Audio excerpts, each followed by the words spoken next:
नमस्कार दोस्तों, welcome back to your own channel wealth saga. अप्रैल का नेक्स्ट वीक बहुत ज़्यादा इवेंटफुल होने वाला है, बहुत ज़्यादा इंपॉर्टेंट होने वाला है। कई सारी न्यूज़ फ्लो हैं, उसको भी डिस्कस करेंगे। निफ्टी की कैसी चाल हो सकती है, कौन से वो स्टॉक्स हैं जो कि बेहतर परफॉर्म कर सकते हैं अगले आने वाले हफ्ते में, सब कुछ जानेंगे। वीडियो के साथ बने रहें। दोस्तों सबसे पहली चीज तो आपको क्लियर होना चाहिए नेक्स्ट वीक में अगले आने वाले इंपॉर्टेंट इवेंट्स क्या हैं। पहले तो ये समझ लो, सबसे पहली चीज तो आपको पता होना चाहिए नेक्स्ट वीक में कौन से 5 इंपॉर्टेंट रिजल्ट्स आने वाले हैं। तो सबसे important TCS, Infosys, HDFC bank के इंपॉर्टेंट रिजल्ट्स आने वाले हैं नेक्स्ट वीक। इसके अलावा रुपी जिस हिसाब से गिर रहा है, अभी 75 पहुंच गया, 75 रुपीज पर डॉलर यूएसडी। अभी जो 72.5 था, 72.5 से बढ़ करके डॉलर कहां पहुंच गया, 75 रुपीज। तो इससे क्या है भाई, रुपी फॉल हो रहा है। इंडियन बॉन्ड यील्ड्स फॉल हो रही हैं। तो बॉन्ड यील्ड्स फॉल होना मार्केट के लिए पॉजिटिव है, रुपी का फॉल होना मार्केट के लिए पॉजिटिव नहीं है। आईटी सेक्टर क्यों भाग रहा है, क्योंकि यूएस डॉलर ऊपर जा रहा है। तो अगले हफ्ते काफी सारी पंचमेल खिचड़ी बनने वाली है। तो अगले हफ्ते निफ्टी कैसा परफॉर्म करेगा उसको चार्ट पे देखते हैं। दोस्तों अगर आप निफ्टी 50 का मंथली चार्ट देखेंगे तो आपको एक जबरदस्त एनालिसिस समझ में आएगी, जबरदस्त एक आपका पॉइंट ऑफ व्यू क्रिएट होगा। पहली चीज तो दोस्तों अगर आप देखें पिछले कुछ महीनों से, that is around 4-5 months 6 months back, Nifty 50 के मंथली चार्ट पे आपको जबरदस्त वॉलेटिलिटी और मूवमेंट दिखाई पड़ता था। उसके बाद क्या हुआ, उसके बाद जैन फेब मार्च वॉलेटिलिटी तो हुई, लेकिन मार्केट में कोई मूवमेंट नहीं होता था। जहां पर मार्केट ओपन होती थी वहीं पर क्लोज हो जाती थी। Same was the case with last month as well. अगर हम लोग बात करें अप्रैल के महीने की, तो अप्रैल के महीने में भी 2 हफ्ते हो गए, 2 weeks have already been spent. अगर हम लोग बात करें अभी के मूवमेंट की, तो जहां से मार्केट ने स्टार्टिंग करी थी वहीं पर ही मार्केट चल रही है। ऑल्दो ऊपर भी मूव हुआ ऑलमोस्ट 15,000 के लेवल तक, नीचे भी मूवमेंट हुआ 14,200 के लेवल तक, लेकिन अल्टीमेटली निफ्टी 50 ने वहीं पर कंसोलिडेशन दिखा रही है जहां पर उसने शुरुआत करी थी। तो कहने का मतलब क्या है, कहने का मतलब यह है कि मार्केट इस समय जबरदस्त तरीके से कंसोलिडेट कर रही है, और सिर्फ अप्रैल महीने में नहीं बल्कि मार्च मंथ में भी सिमिलर काइंड ऑफ कंसोलिडेशन चल रहा था। तो basically market is waiting for some trigger, और ट्रिगर क्या है, ट्रिगर या तो भाई ऊपर आने वाला 15,000 के लेवल ब्रेक करेगा तभी ऊपर के सेट का मूवमेंट स्टार्ट होगा। क्योंकि अगर आप देखें तो कोई भी महीना, अगर हम लोग पिछले कुछ महीनों की एनालिसिस करें तो हम लोग पाते हैं कि पिछले कोई भी महीने, एक सेकेंड गाइस, 1 सेकेंड, तो हम लोग अगर इसको थोड़ा इनलार्ज कर देता हूं फॉर योर बेटर अंडरस्टैंडिंग, तो हम लोग देखें तो पिछले 1 2 3 4 5 है ना, बल्कि 3 महीने में 15,000 के लेवल्स को ब्रेक तो किया गया, लेकिन कोई भी ऐसा महीना नहीं था जिसमें कि 15,000 के ऊपर की क्लोजिंग हुई हो।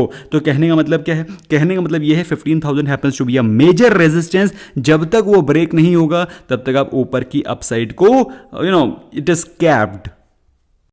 सेम चीज आपको निफ्टी के वीकली चार्ट पे दिखाई पड़ेगी। अगर हम आपको I enlarge it for you for your better understanding, तो हम लोग देखें कितने सारे हफ्ते हैं जब निफ्टी 50 के 15,000 लेवल को टेस्ट किया गया है। 1, बल्कि in fact I should take this also, 1 2 3 4 5 6 7 8 9 10 10 हफ्ते हो गए जब 15,000 के लेवल को टच किया जाता है, लेकिन उसके ऊपर वीकली क्लोजिंग नहीं होती है। सिर्फ एक वीक को छोड़ करके, this was the only week जब 15,000 के ऊपर क्लोजिंग हुई थी। बाकी उसके अलावा कोई भी हफ्ता नहीं है जब 15,000 के ऊपर क्लोजिंग हुई हो। तो दोस्तों जब तक वीकली क्लोजिंग 15,000 के ऊपर नहीं होगी, जब तक 15,000 के स्ट्रॉन्ग रेजिस्टेंस नहीं टूटेंगे, you can not expect Nifty 50 to move up.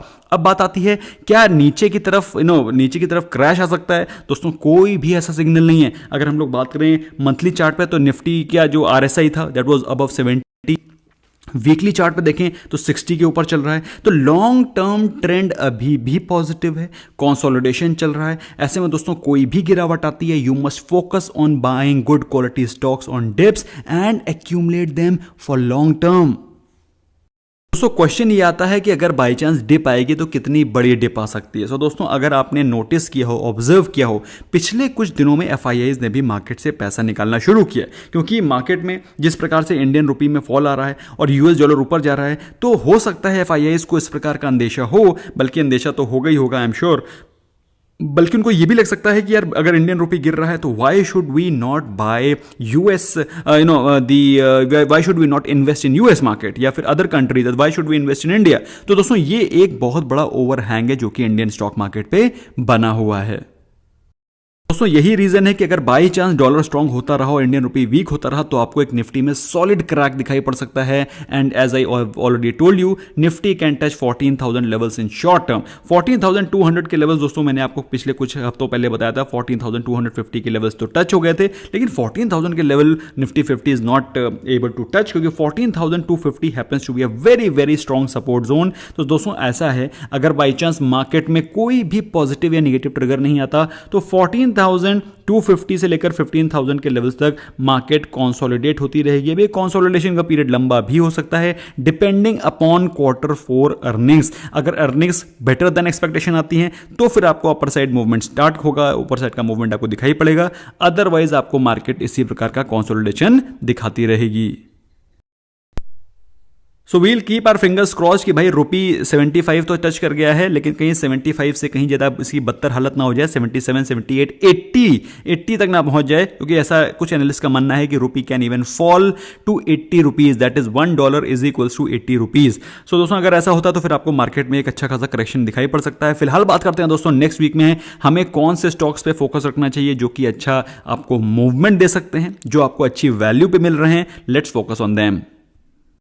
दोस्तों सबसे पहला स्टॉक है कोटक महिंद्रा बैंक। अब कोटक महिंद्रा बैंक को इसलिए मैंने चूज किया है क्योंकि वो गिर गिर के अपने बहुत ही स्ट्रॉन्ग सपोर्ट जोन पे तो आ ही गया है, साथ में यहां से एक बहुत ही अच्छी स्ट्रेंथ भी दिखा रहा है। अगर हम लोग बात करें स्टॉक के वैल्यूएशन की तो इंडस्ट्री के प्राइस टू अर्निंग रेशियो से थोड़ा सा महंगा स्टॉक है, क्योंकि एक हाई ग्रोथ स्टॉक है, फंडामेंटली बहुत ही साउंड बैंक है। अगर आप इसके रिजल्ट्स को देखेंगे, पिछले कई सारे रिजल्ट्स बहुत ही पॉजिटिव रहे, asset quality is very nice. ऐसे में दोस्तों बहुत ही हाई ग्रोथ स्टॉक है, हाई ग्रोथ बैंक है। मेरे हिसाब से इसको अगर आप चाहें तो आप लॉन्ग टर्म के लिए भी यहां से इन्वेस्ट करना शुरू कर सकते हैं।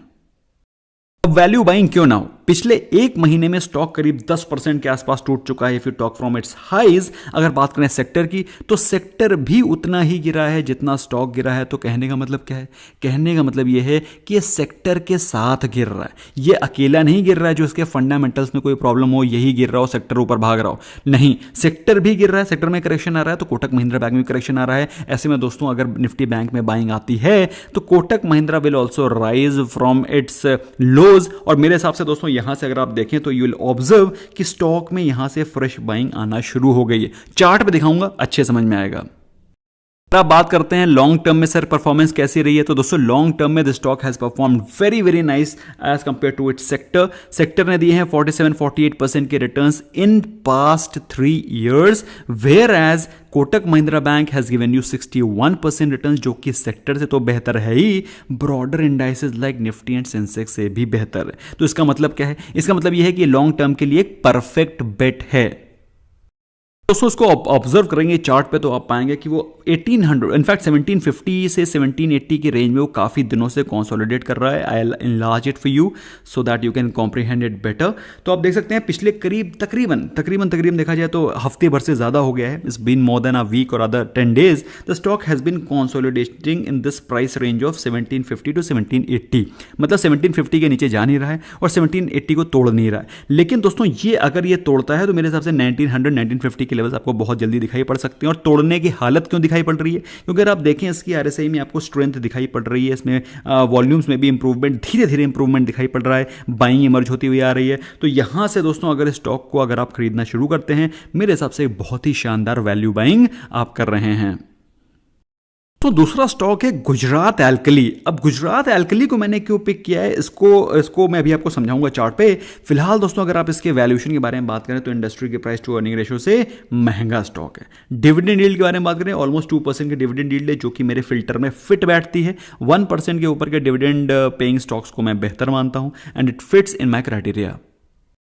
गुजरात एल्कली में हमें सिर्फ 5% की दरकार है। अगर हम लोग बात करें पिछले एक महीने के परफॉर्मेंस की तो उसमें 19% का जंप आपको दिखाई पड़ रहा है और आपको जानकर के खुशी होगी। ये 19% का पूरा जंप पिछले ट्रेडिंग सेशन में ही हुआ है, क्योंकि उसने ब्रेक आउट दिया। अब इस स्टॉक में मेरी नजरें क्यों गड़ी हुई हैं उसके बारे में बातचीत करेंगे। फिलहाल अगर बात करें, सेक्टर ने इस ड्यूरेशन में दिए हैं 10% रिटर्न्स एक महीने में और स्टॉक ने दिए हैं 20% रिटर्न्स। दोस्तों जैसा कि आप देख सकते हैं, इसने जो ब्रेकआउट दिया है पूरे 1 साल के कंसोलिडेशन के बाद इसने एक ब्रेकआउट दिया है। दिस इज दी लेवल जिस पे कि वो जाकर के बार it used to go come back again go come back again go and come back, but this time it has broken out from its level. Chart पे देखेंगे तो आपको समझ में आएगा कि उसमें क्या हुआ है। तो ये है गुजरात एल्कली का चार्ट आपके सामने। Stock was worth rupees 600-650 plus in 2019 में स्टॉक 600 रुपए के आसपास चल रहा था। लेकिन दोस्तों हम 600 का कहाँ इंतजार कर रहे हैं, हम तो 5% 10% लेके निकलने वालों में से ना। हम लोग को तो भाई 10% चाहिए हर ट्रेड में और उसके बाद हम लोग उससे निकल जाएंगे। और हमें लॉन्ग टर्म के लिए हमारे पास WSG स्टार SIP जिंदाबाद है, जिसका कि मैंने लिंक आपको दे रखा है। लॉन्ग टर्म के लिए आंख बंद करके जो भी प्रॉफिट होता है उसमें लगाते जाओ, और इस इन्वेस्टमेंट के लिए separate WSG star SIP, all weather SIP उनको आपने सेपरेट चॉकआउट कर रखा है। ये सारे ट्रेडिंग बेट्स। अब बात करें ट्रेडिंग बेट की, तो ये ट्रेडिंग बेट में क्यों बेहतर लग रहा है, अगर आप पिछले एक साल का इसका कंसोलिडेशन देखें, अगर आप 2020 से, ये 2020 यहाँ शुरू हुआ है, तो एक रेंज में ट्रेड कर रहा था और उसको ब्रेक नहीं कर पा रहा था। That was 380 to 400 range. इस रेंज में स्टॉक काफी दिनों से ट्रेड कर रहा है, काफी महीनों से ट्रेड कर रहा है, ब्रेक नहीं कर पा रहा है, और कल के दिन उसने इसको ब्रेक किया है, 412 पे क्लोजिंग दी है। जबरदस्त वॉल्यूम के साथ बाइंग। ये कोई छोटा मोटा रिटेलर इतनी जबरदस्त वॉल्यूम नहीं ला सकता है, मतलब किसी बड़े FII, किसी बड़े DII ने इसमें इन्वेस्ट किया है। अब इन्वेस्ट किया है कि नहीं किया है ये तो भाई भगवान जाने, लेकिन हमें टेक्निकली बहुत स्ट्रांग दिखाई पड़ रहा है, और मेरे हिसाब से स्टॉक ये 450 460 जाने की क्षमता रखता है। तो यहां से अगर हमको 5% में मिल जाता है, that is it gives me even 440 445, तो I am more than happy and exit from the stock taking my cool 5%। तो दोस्तों इसको आप वॉच लिस्ट पे लगा सकते हैं, वॉच लिस्ट पे लगा सकते हैं, रडार पे रख सकते हैं। इन्वेस्टमेंट करने से पहले अपने फाइनेंशियल एडवाइजर से एडवाइस लें। मेरा काम है दोस्तों आपके साथ अच्छे क्वालिटी के स्टॉक्स को डिस्कस करना, फंडामेंटल्स और टेक्निकल्स डिस्कस करना, ताकि आपका भी ओरिएंटेशन थोड़ा इंप्रूव हो सके। दोस्तों अगर आपको हमारे वीडियोस पसंद आते हैं तो स्मैश करा करिए लाइक बटन, क्योंकि दोस्तों ये हमें मोटिवेट करता है। Believe me, it motivates me when I open and I find out कि अच्छा इतने सारे लोगों ने लाइक किया है, तो मुझे अच्छा लगता है कि भाई चलो पीपल आर अप्रिशिएटिंग। अदरवाइज मुझे लगता है यार it is a wasted effort. So दोस्तों अगर आपको वीडियो पसंद आता है स्मैश करिए like button. Why do you feel shy? और मुझे लगता है आप लोग को पसंद आता है लेकिन आप लाइक करना भूल जाते हैं, तो डू दैट। अच्छा एनीवे दोस्तों बात करें तीसरे स्टॉक की। तीसरा स्टॉक है हेवेल्स। अब हेवेल्स क्यों मैंने पिकअप किया है उसको समझो। पहली चीज तो अभी गर्मियां आने वाली हैं, इसके अलावा हेवेल्स वैसे भी इंडिया की एक लॉन्ग टर्म ग्रोथ स्टोरी का पार्ट तो है ही। अगर बात करें इंडस्ट्री के प्राइस टू अर्निंग रेशो की, तो वो है 75, आपको उससे सस्ते वैल्यूएशन पे मिल रहा है। भाई अच्छी क्वालिटी का स्टॉक, डेट फ्री स्टॉक, सस्ते वैल्यूएशन पे मिले और क्या चाहिए। ऑल्दो इस स्टॉक को हम लोग ने बहुत लोअर लेवल्स पे ले रखा है कोविड के टाइम पर। जो लोग मुझे फॉलो करते हैं, आप लोगों ने दोस्तों किस प्राइस पे हेवेल्स को बाय कर रखा है मुझे कमेंट सेक्शन में डेफिनेटली बताना। If you have in your portfolio at what price you have bought. फिलहाल दोस्तों एक महीने के बारे में बात करें, ऑलमोस्ट 4% के करेक्शन पे मिल रहा है एक महीने के हाई से। मल्टी बैगर स्टॉक करेक्शन पे मिले और क्या कहने। एक साल में स्टॉक ने दिए हैं ऑलमोस्ट 100% के रिटर्न, सेक्टर के रिटर्न्स रहे हैं 99%, इसने भी दिए हैं आपको 93% रिटर्न, बल्कि इसने 100% रिटर्न दिए थे, वहां से आपको करेक्शन पे मिल रहा है। तो मेरे हिसाब से ये एक बहुत ही शानदार बाइंग अपॉर्चुनिटी है in case if you want to buy. 1 lakh को 1 लाख को बनाया है 1,93,000 रुपीज विद इन 1 ईयर। लेकिन दोस्तों ऐसा हम लोग को लगता है एक साल में ऑलमोस्ट सभी ब्लू चिप स्टॉक्स ने आपके पैसे को डबल किया है। हमें फोकस करना है दोस्तों कि अब कौन पैसा बनाएगा, विच stock will make money now. तो दोस्तों अभी के समय आपको लॉन्ग टर्म इन्वेस्टमेंट में WSG स्टार SIP और WSG ऑल वेदर SIP ही पैसा बना के देगी। फिलहाल स्टॉक के बारे में बात करें तो पिछले 3 सालों में स्टॉक ने भी आपको 100% के रिटर्न्स दिए हैं, जबकि सेक्टर ने 37 और सेंसेक्स ने 46%, विच clearly demonstrates why Havells India is a great stock for long term. Technically देखें तो आप पाएंगे स्टॉक ने अपने जस्ट अभी 50 डे, अच्छा भाई ये 50 day exponential moving average, 100 200 day exponential moving average क्या होता है, RSI क्या होता है, वॉल्यूम क्या होता है, if you don't know all the videos are there in the description, उनको देखें। इस सारे के सारे चार्ट्स में ज़ेरोधा पे देखता हूँ। ज़ेरोधा में अभी तक आपने अकाउंट नहीं खोला है, you are missing out on lot of fun, zero brokerage investing को आप मिस आउट कर रहे हैं। तो इमीडिएटली अकाउंट खोलिए, लिंक डिस्क्रिप्शन में है। आप अगर हमारे लिंक के थ्रू खोलते हैं आपको मल्टीपल बेनिफिट्स भी मिलते हैं। Why are you missing out on those benefits? So do the action right now. फिलहाल दोस्तों बात करें चार्ट पे, तो चार्ट पे आपको क्लियर कट दिखाई पड़ रहा है कि the stock is almost on the verge of breaking out from here. कोशिश कर रहा है, टूट नहीं पाया, लेकिन दोस्तों यहां से अगर इसने तोड़ा अपने 1100 के लेवल, 1080 के लेवल तोड़ा, तो यहां से बहुत ही जल्दी 1200 की चाल शुरू कर सकता है। RSI भी स्ट्रेंथ दिखा रही है, वॉल्यूम्स भी इंप्रूव हो रही है। मेरे हिसाब से दोस्तों अगर आप बाय करना चाहते हैं, you can buy the stock from here onwards, it's a great buy. So इन तीनों में से आपको कौन सा स्टॉक सबसे जबरदस्त लग रहा है मुझे कमेंट सेक्शन में डेफिनेटली बताइएगा, और कौन सा स्टॉक में आपको लग रहा है पोटेंशियल, या फिर इन तीनों के अलावा कौन सा और ऐसा स्टॉक है जो कि अगले हफ्ते बेहतरीन परफॉर्म कर सकता है। Do let me know in the comment section. Video को लाइक डेफिनेटली करें, और अभी तक आपने अगर इन्वेस्टमेंट स्टार्ट नहीं किया WSG स्टार SIP में, smash the link which is there in the description and the pin comment, ताकि आपको वो रूट करके ले जाए और आपके लॉन्ग टर्म इन्वेस्टमेंट की जर्नी एब्सोल्युटली क्लीन हो जाए। Bye bye for now.